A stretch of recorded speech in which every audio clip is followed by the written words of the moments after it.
ახალგაზრდები რა თქმა უნდა ამაზე არ ვფიქრობთ, ჩვენ რო ვიყავით ახალგაზრდა, მეგონა ისინი მგდებიან მოხუცები.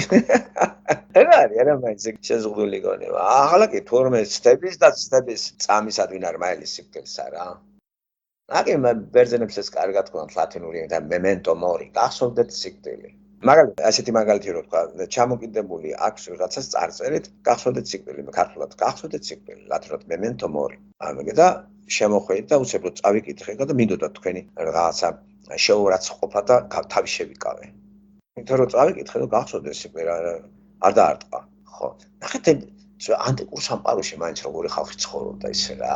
მეც ვფიქრობდნენ იცი სამყაროს შემქმნელზე, ვინ შექმნა ეძებდნენ. იცოდნენ რა არის სიკვდილი, სულის უკდები და ეს 21 საუკუნის ხალხი არის სუმთლად ხორციელი საუკუნეა. აი გაუთავებელი ხორცით ტკბობა არის რა. ხორცით რომელიც უნდა დაალპეს და მატლებმა უნდა შეჭამოს. თქვენ იცით რომ ჩვენი სხეული მატლების საკვებია?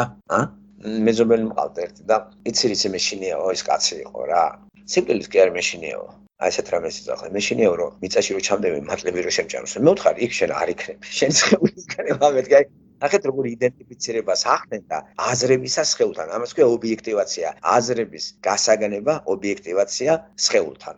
რა როგორია ახლა მიწაში მატლები გჭამს? არა მეუბნები, ეგეთი რა არ იქნება. შენ ამას ვერ გაიგებ. როგორც მაგალითად აი კბილი რო ამოგიღეს და გადააგდეს. კბილი გააკ, პირიქით კბილოდა და მოგაშორეს. აი ეს კბილი გააკ ეს სხეული ამოიძრება, გადაიგდება, შენ განთავისუფლდები. ამიტომ უნდა იფიქრო იმაზე, განთავისუფლებული სული რა მდგომარეობაში იქნება. მაგრამ ძალიან ცოტა ძნელი გასაგებია ჩავხედავი ადამიანისთვის ეს იცი კი გისმენენ, მაგრამ იცი ცოტა თვითონ უნდა მიხვდეს და გაიგოს ეს კი ახლა ჩვენზე არ არის დამოკიდებული.